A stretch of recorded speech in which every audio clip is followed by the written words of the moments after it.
خستگی انسان رابطه مستقیم با خلق و خوی او داره. خستگی باعث میشه فرد بیشتر در معرض استرس و نوسانات اخلاقی قرار بگیره. پس اگر جزء افرادی هستین که زود خسته میشوین، احتمالاً این وضعیت شما را بسیار آزرده خاطر ساخته. در این ویدیو رایج‌ترین و مهمترین دلایل زود خسته شدن را بررسی میکنم. اول، خواب نامنظم و بی‌کیفیت. گاه به دلیل مشغله زیاد ممکن است وقت برای خواب با کیفیت و کافی نداشته باشیم. بیدار ماندن تا دیر وقت و بیدار شدن صبح زود بعد از مدت میتونه بدن ما را بسیار ضعیف کنه، طوری که خیلی زود بعد از هر فعالیت حس میکنیم که دیگر انرژی سابق را نداریم. برای داشتن خواب منظم در طی روز فرد باید فعالیت بدنی متناسب داشته و شب بتانه خواب عمیق را تجربه کنه، چرا که گاه افراد از آن طرف بام افتاده و در تمام طول روز در حال استراحت هستند و در نتیجه شب به دلیل نداشتن تحرک کافی خواب به چشم آنها نمی آید.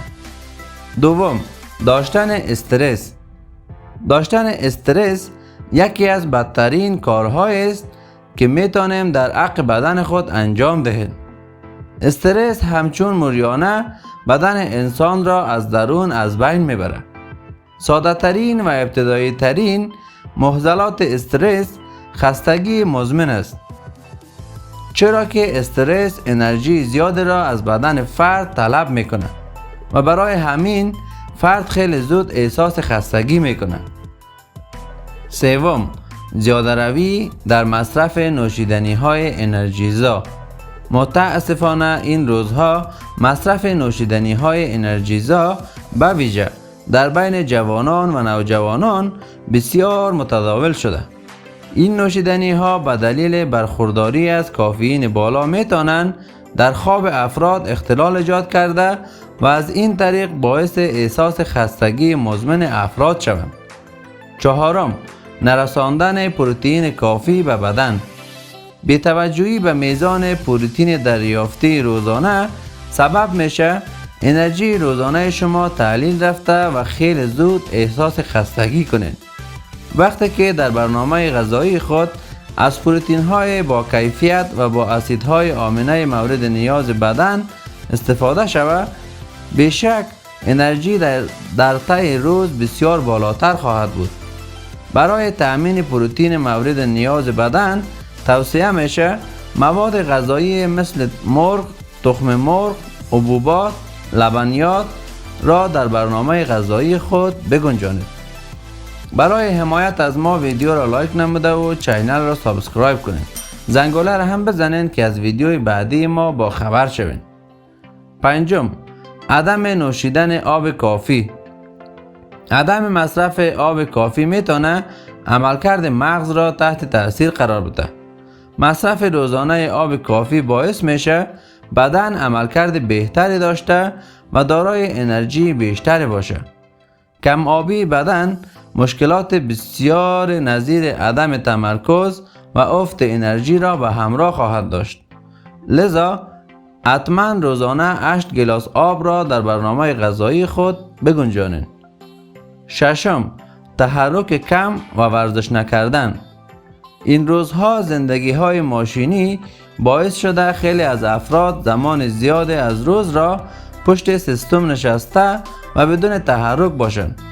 از طرف این روزها بیشتر تفریحات افراد نیز بدون تحرک است و افراد ترجیح می دهند زمان فراغت خود را به تماشای فیلم یا انجام بازی های کامپیوتری بپردازند.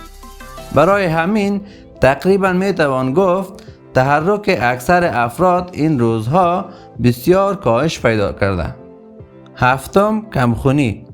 افراد دارای کمخونی و آهن پایین نیز ممکن است احساس خستگی و ضعف را زیاد تجربه کرده باشند. به طور معمول افرادی که کمخونی دارند حتی در صورت داشتن استراحت کافی نیز برای فعالیت روتین و روزانه خود انرژی کم می آورند. هشتم، قند خون نامتعادل. نوسانات قند خون نیز میتونه یکی از دلایل زود خسته شدن افراد باشه. گاه عدم تعادل قند خون ناشی از مصرف کربوهیدرات های بالایی شده است.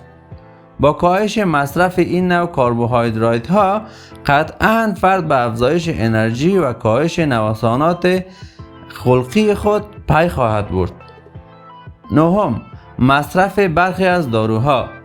اگر خیلی زود خسته می شوین و در حال حاضر داروی خاص را مصرف می کنین، ممکن است این دارو سبب کاهش انرژی شما شده باشد. به طور معمول داروهای نظیر داروهای ضد افسردگی و داروهای اضطراب دارای عوارض نظیر خستگی هستند. دهم، آسیب‌های عاطفی. فردی که درگیر آسیب‌های عاطفی است احتمالاً بر اثر انرژی منفی که این آسیب‌ها با خود به همراه داشته دچار کاهش انرژی بدنی خواهد شد. به ویژه اگر این آسیب موجب به اضطراب یا بیخوابی فرد نیز شده باشد، چرا که بیخوابی و اضطراب بر روی عملکرد مغز تأثیر بسیاری داشته و باعث می شوند انرژی فرد خیلی زودتر تحلیل برود. همه ما دوست داریم شاد و سرحال باشیم. پس ویدیوی چگونه پر انرژی باشیم را ببینید.